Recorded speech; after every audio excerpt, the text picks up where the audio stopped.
Good evening, good evening, good evening, my brothers and sisters. How are you doing this beautiful evening? This is your brother Tony in the house, and I would like to welcome you to the dinner table. If this is your first time at the dinner table, my brothers and sisters, you're in for a treat this evening. I got something good on the menu for you. This, what I'm talking about tonight, is good for the soul. So, my brothers and sisters, go ahead and invite some more family members and friends to the dinner table because we have plenty of food for the soul. If this is your first time at the dinner table, allow me to introduce myself. My name is Tony M. Toomer, and I talk about relationships. I talk about relationships basically from a spiritual point of view. When I say a spiritual point of view, my position on relationship, uh, when you go back to the book of Genesis, God had a unique relationship with the man Adam. Secondly, he had a unique relationship with the woman Eve. Thirdly, he represented the woman Eve to Adam. And in the presence of God, um, Adam said, bone of my bone, flesh of my flesh, I should call a woman because she came from man. Now, that's what I believe in when it comes to a relationship, my brothers and sisters. Now, if you have another viewpoint of a relationship, you have what is called a free will. You can do whatever you choose to do. But if you come to the dinner table, I basically talk about the relationship from a biblical point of view, and you just have to go to Genesis when God created the relationship between him and the man, him and the woman, and he's the foundation of the rock of the relationship between that of a male and a female. With that said, we're about to get to the topic right quick. And the topic that's on the menu for tonight: do you have to be married to be in a relationship? Again, do you have to be married to be in a relationship? I'm talking on two different platforms this evening. I'm talking on the book and I'm talking on the tube. If you're on the tube, you may not see the comments of those that are on the book, and vice versa. If you're on the book, you may not see the comments of those on the tube, but I will call out the names, and we're still brothers and sisters, okay, at the dinner table. How you doing, Sister Tierra? Welcome to the dinner table. Excuse me. Welcome to the dinner table. And now we're about to get into what's on the menu for tonight. Do you have to be married to be in a relationship? There are many men and women that think that you can be in a successful relationship without being married, or some think, mostly men now, mostly men think that one doesn't need a piece of paper or the marriage license to be in a serious and committed relationship. But is that really true? And that's what we're talking about at the dinner table tonight. Now, how you doing, Sister Flo? Welcome to the dinner table. Now, let's bring in the appetizer first before we get to the main meal, okay? When we go to the book of Proverbs, and that's Proverbs chapter 3, 5 through 6. Again, that's Proverbs chapter 3, 5 through 6. Again, at Proverbs chapter 3, 5 through 6, it say, trust in the Lord with all thy heart, and lean not to thy own understanding. In all thy ways acknowledge him, and he will direct thy paths. Now listen carefully. Based on the question that's on the menu for tonight, do you have to be married to be in a relationship?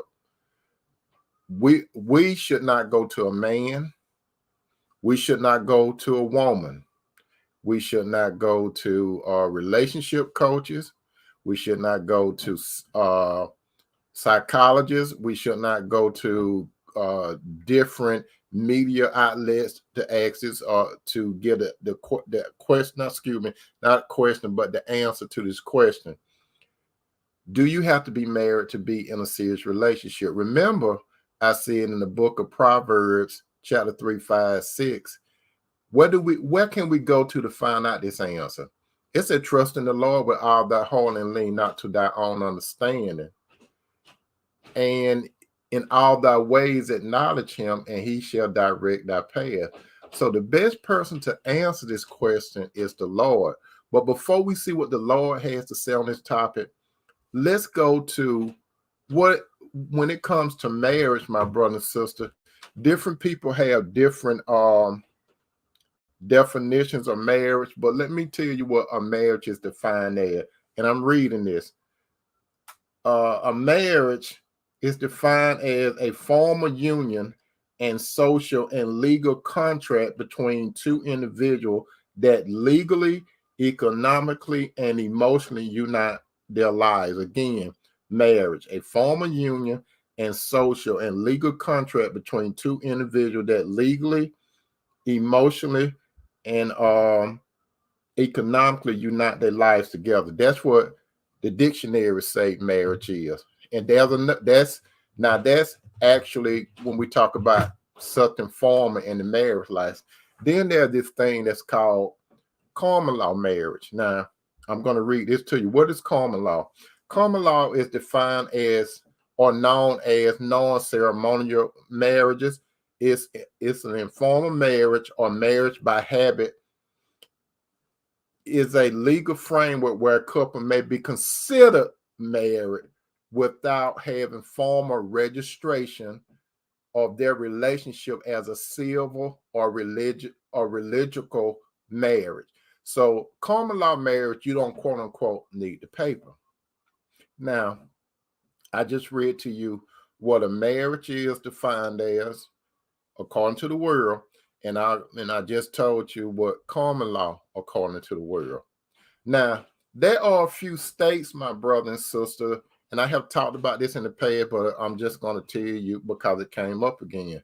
Now, there are a few states that do not require a marriage license, just from the world standpoint. And these states are Alabama, Colorado, the District of Columbia, Georgia, but I'm going to come back to Georgia because I live in Georgia, Idaho, Iowa, Kansas, Montana, New Hampshire, Ohio, Oklahoma, Rhode Island, South Carolina, Texas, and Utah. So altogether it's 1, 2, 3, 4, 5, 6, 7, 8, 9, 10, 11, 12, 13, about 14 to 15 states that go by these common law stuff, okay? But the rest of the states, one has to have the marriage license. Now, remember I said something about Georgia because I stay in Georgia. I'm going to tell you about a few more states that said common law exceptions. For example, Georgia only, listen carefully if you stay in the state of Georgia, Georgia only recognized common law marriage created, that's the key word, created before January the 1st of 97. So if a man and woman were living together before January the 1st of 97, the state of Georgia recognized them as being married. But it had to be before January the 1st of 97. Florida, those created before January the 1st of 68.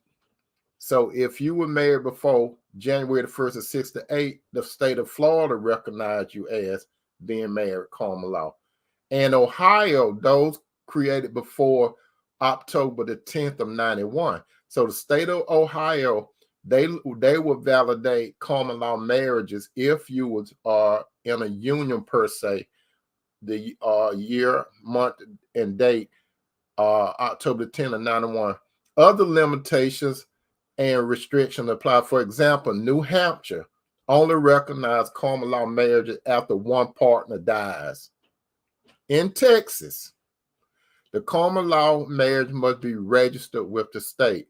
Now, the question is, my brothers and sisters that are here tonight, the question is,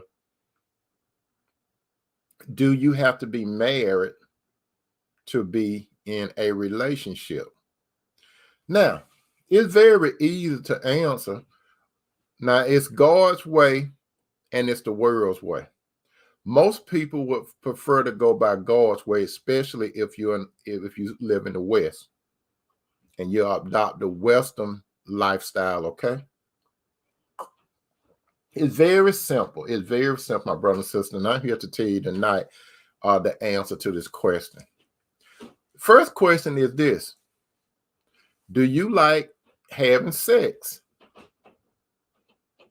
Or do you plan on having sexual activity? This is the best way I can answer your question. Do you like having sex?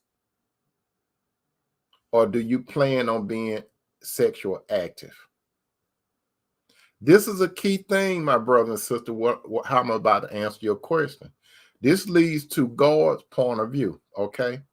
Now, from God's point of view, my brother and sister, when we go to the book, Tierra say, let me see what Sister Tierra say. So Maryland doesn't recognize common law as a marriage. Amen, sister. Amen. That's one of the other states. How you doing, sister Barbie? How you doing? Welcome to the dinner table. Now, again, the question is, for those of you that coming in at the dinner table tonight, the topic is, do you have to be married to be in a relationship? Now, I just gave the definition of being married in common law, and there are about maybe 15 or 10 states, and I named those states that recognize common law marriage. But you see, there's a conflict between God's position and the world position. The thing about it, do you believe in God's way? This is what it's going to all hinge on. Do you believe in God's way or the world's way? Now, and my question is, when going to God's way, the question, do you like having sex? If you like having sex, my brother and sister, you need to pay very close attention. If you are planning on being active sexually, you need to listen to what I'm about to say. From God's point of view, when we go to the book of 1 Corinthians chapter 7, 8 through 9, how you doing, Brother Moses? Again, from God's point of view, when you go to the book of 1 Corinthians chapter 7, 8 through 9, again, that's 1 Corinthians chapter 7, 8 through 9. Paul is writing this, okay? Paul said, I say unto the unmarried and the widow, it is good for them if they abide even as I.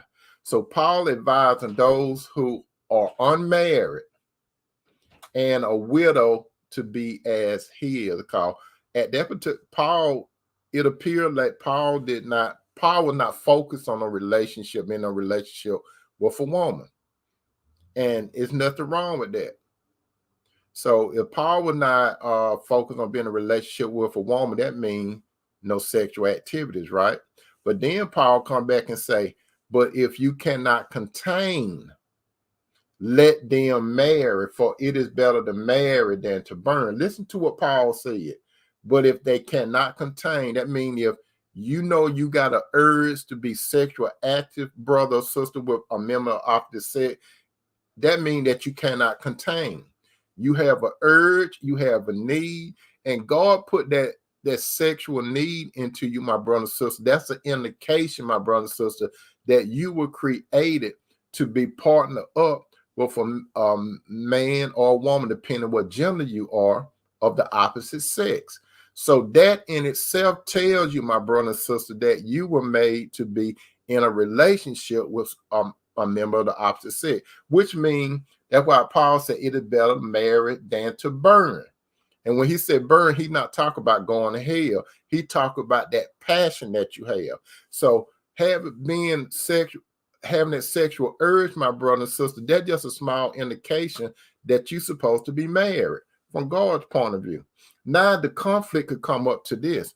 Like I say, some men and women, they will say, well, you don't have to get married or not.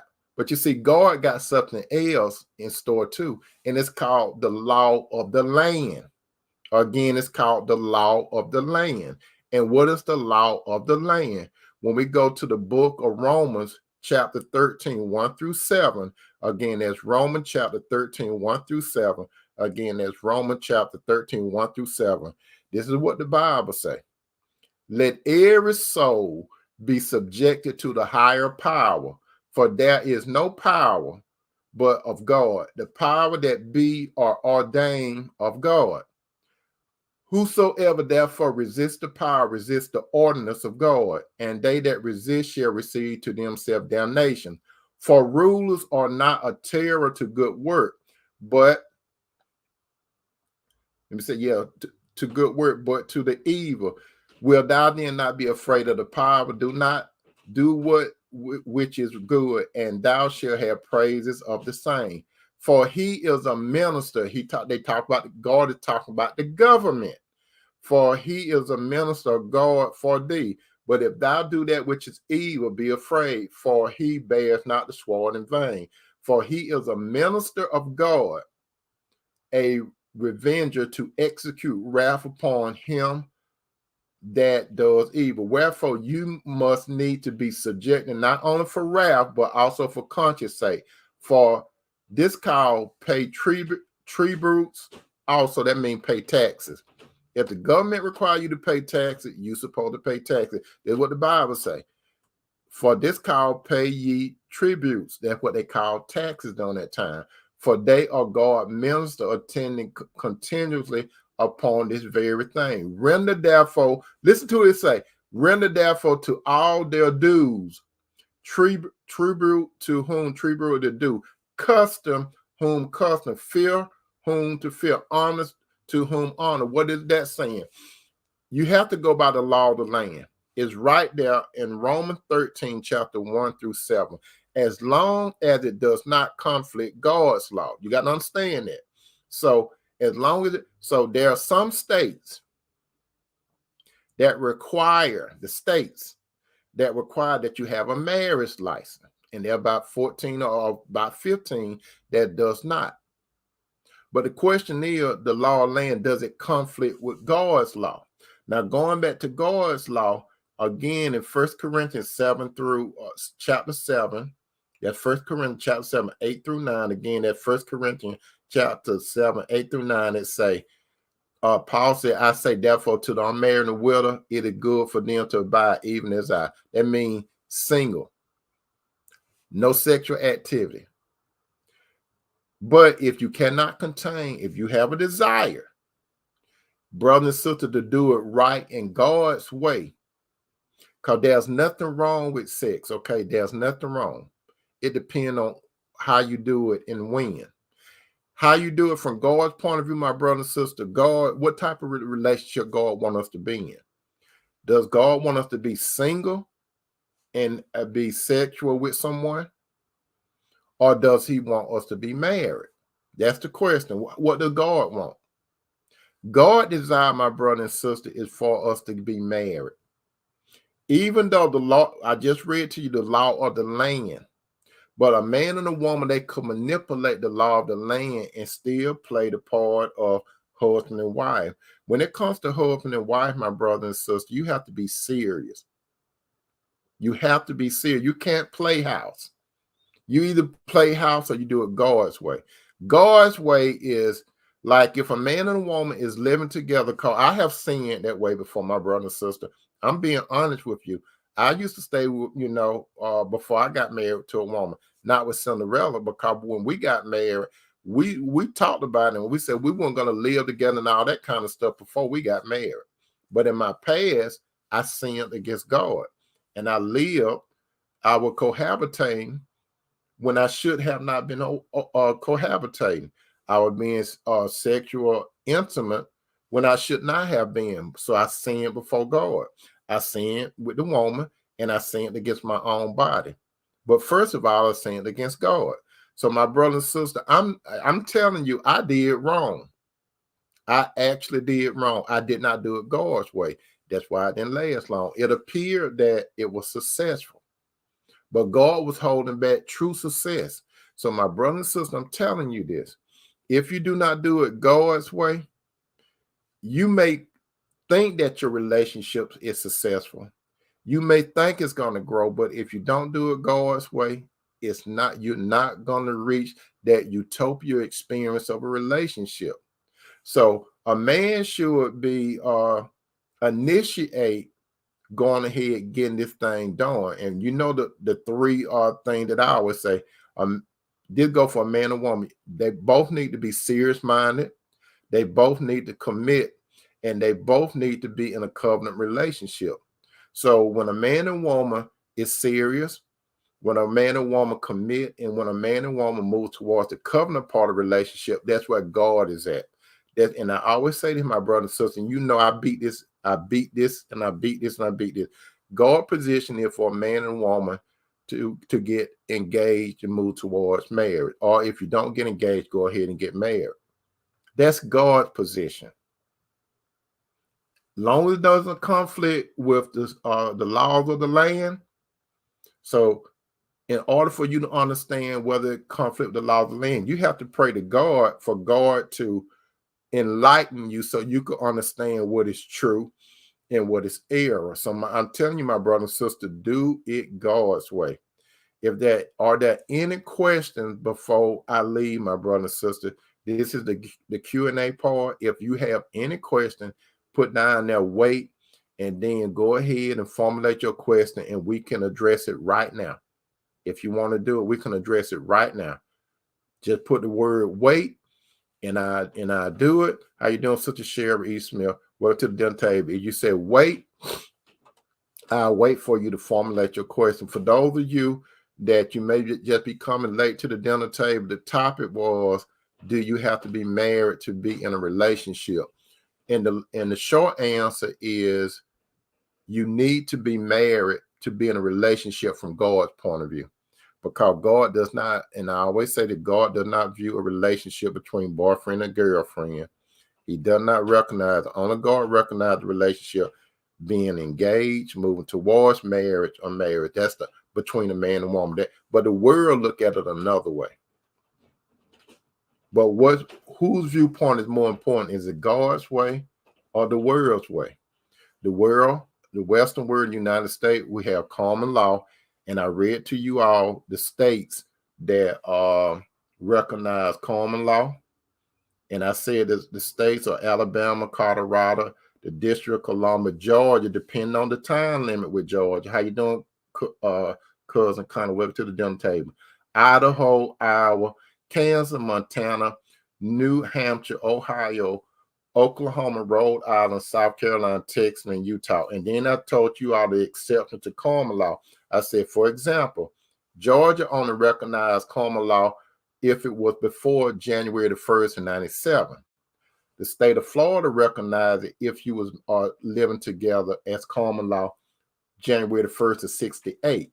Ohio before October the 10th of 91. And New Hampshire only recognized a common law marriage after one partner dies.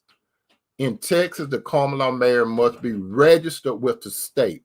So if you stay in Texas, if you common law, you still got to be registered with the state. All the other states, you have to have that marriage license according to the state. And remember, I read to you all the law of the land going back to Romans chapter 13, 1 through 7. Again, Romans 13, 1 through 7. You see, God wants you to do what's under the law, as long as it doesn't violate his law. And when it comes to a relationship between a man and a woman, and the question that I put before you, brother and sister, do you like to have sex? It's real elementary. Do you like to have sex? Question, are you having sex? You ain't got to let me know now. Are you having sex? Or are you intending on being sexual active? So, right now, my brother and sister, God don't want you to have sex unless you married. So it's real simple. And God give you no desire, my brother and sister, no desire. Let you know, if you desire a woman, and sister, you desire a man, that letting you know that you were made to be in a relationship with a member of the opposite sex. It's very, like Sherlock would tell Watson, very elementary, very elementary. But just say to my brother and sister, you don't get married just because of sex. But if you enjoy sex, like I used to, and I still do, I shouldn't have said that, but I do. But I got married. I didn't get married to Cinderella just for no sex. You know what I mean? I didn't do that. It's more to that than that.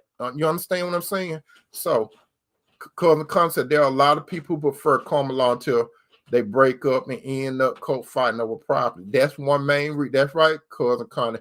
That's one way to avoid all that crazy stuff when it comes to court. When it comes to law, I'm telling you, some people, they get a big surprise. Some people be bought a home and a house and all that kind of stuff. It's not a home, it's a house. You don't have a home unless you're doing it God's way. You could live in a structure that's a house, but it's not a home. A home is what's on the inside. A house is the structure. So if a man and woman not doing it God's way, you're not in a home. You're just in a house. What Luther Vandross used to say, a chair is still a chair, even though no one's sitting there. Well, but anyway, we're not talking about Luther. Sister Flossie, did you say engaged and get married? Yes, from God's point of view. But you see, when you engage, you still don't supposed to have sex. You don't supposed to have sex when you're engaged. I said God recognized the relationship between a man and woman when they're engaged and they're supposed to be moving towards getting married. Once they say I do, they could do all the grown folk stuff they want. And when they married, they could do all the grown folk stuff they want.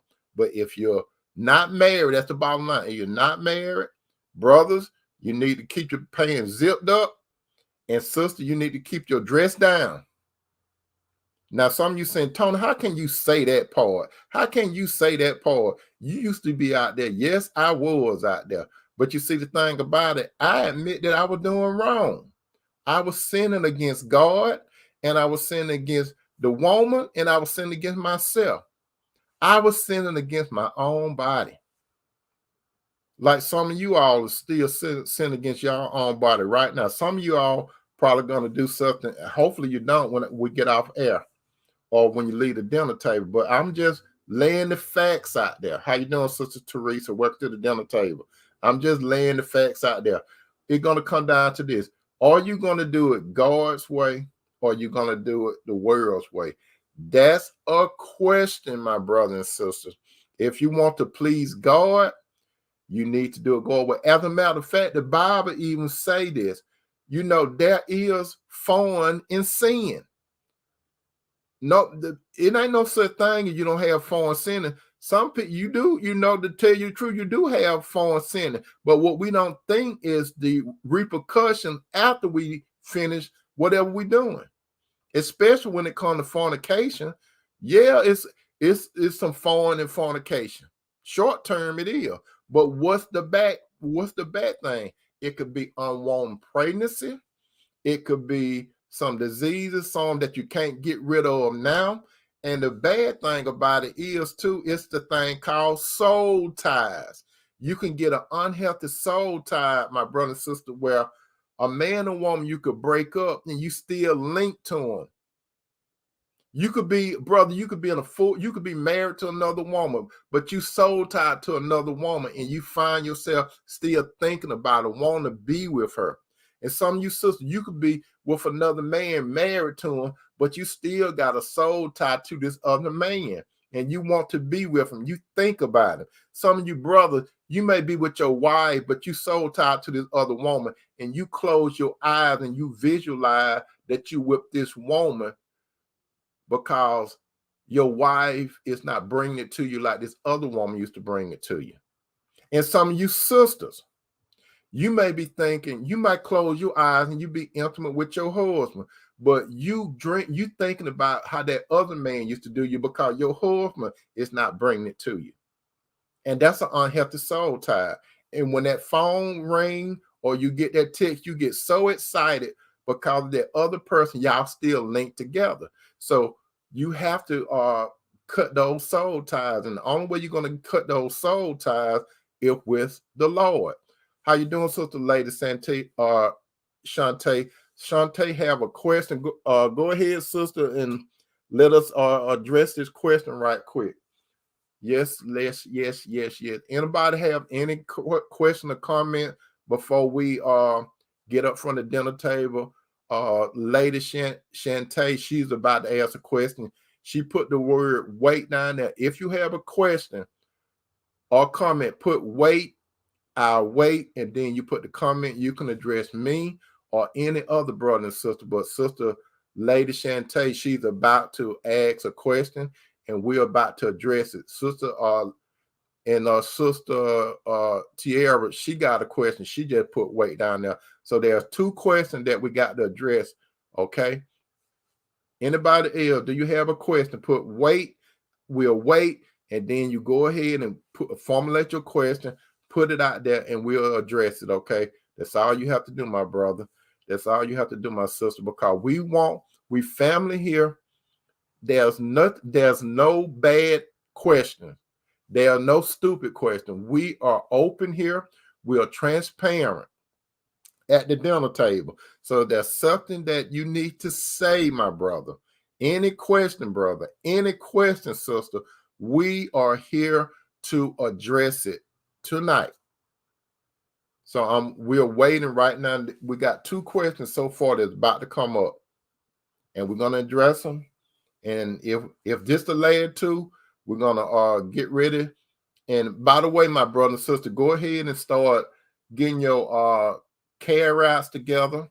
Go ahead and put some good soul food on your plate, because I want you to share it with other family members and friends. Okay, Sister Shantae, this is Lady Shantae. She said, "Hello, Mr. Tony. How is it so easy for men to propose to a woman and break the engagement?" Let me see what she say.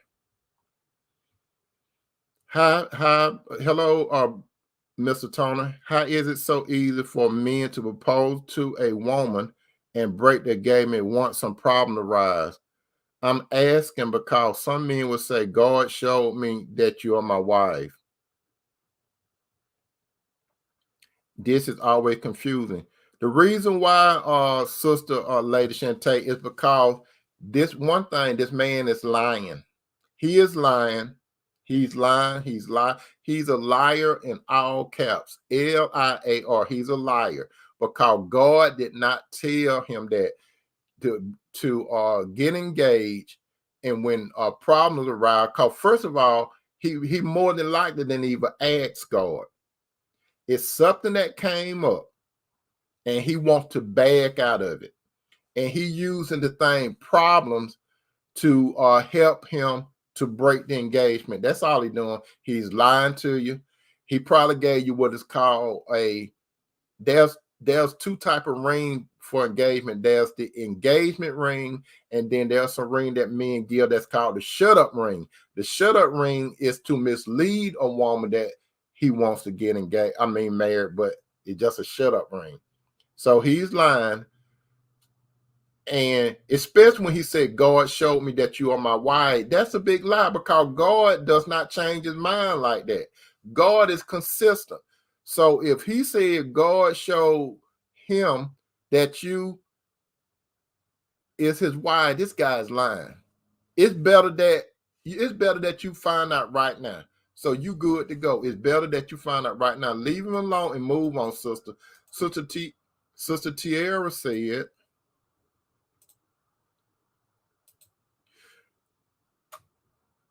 "I had a dream about someone I'm attracted to.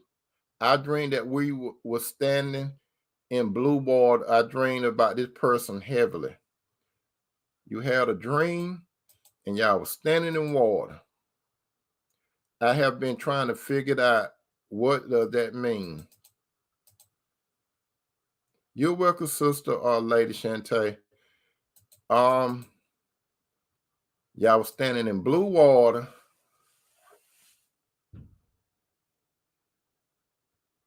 What you need to do, Sister Moore, you need to pray to God to interpret that dream for you.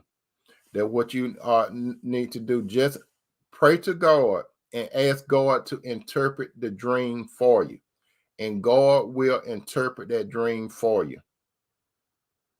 He definitely will. And while you think about that person, it could be something there, but the best person to answer that question is God, as far as that dream part go. I hope I answered that question. You're welcome, Sister Mo. So, my brothers and sisters, I hope that you have a good evening. Go ahead and take this carrot out and share it with some more brothers and sisters. I love you, brothers. I love you, sister, and you have a good night. Sister Teresa, I would like to know, what's that? Was that a worldly man or a godly man? Sister Lady Shantae, Sister Teresa want to know, was that a worldly man or a godly man? I could answer that, Sister Teresa. That was not no godly man. That's a worldly man. Because if God told Sister Lady Shantae, that guy, if he told that guy that Lady Shantae should be viewed as being his wife, he is lying. So he is a bona fide worldly man. I love you too, cousin Connie. He's a bona fide worthy man. He lied on God. God did not tell him that, then he pulled back. God does not do that. Sister, brother, and sister, you all have a good evening. I love you. I love you. I love you. Peace out.